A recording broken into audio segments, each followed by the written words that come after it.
Welcome to the Rim Break Rodeo. We hope this video helps. You start by verifying the obvious essentials.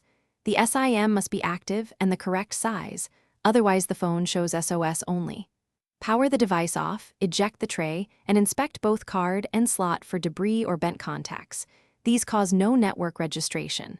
Once done, test the SIM in another phone and test a different, working SIM in the Huawei.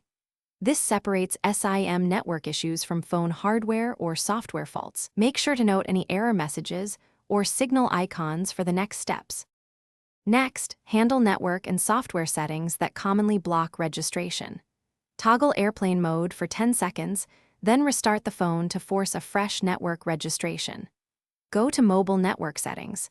Choose 4G/3G/2G Auto, and if automatic fails, manually select your carrier to prompt authentication.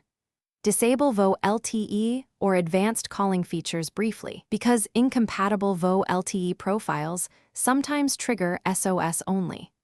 Also check APN values and carrier configuration.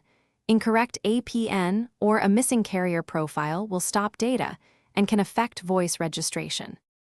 For final resolution, update the phone system using Huawei High Suite or the built-in OTA updater.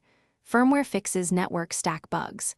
If updates fail, backup data and perform a factory reset to clear corrupted settings that block registration. After reset, reinsert SIM and retest. If SOS persists, verify the IMEI shows correctly.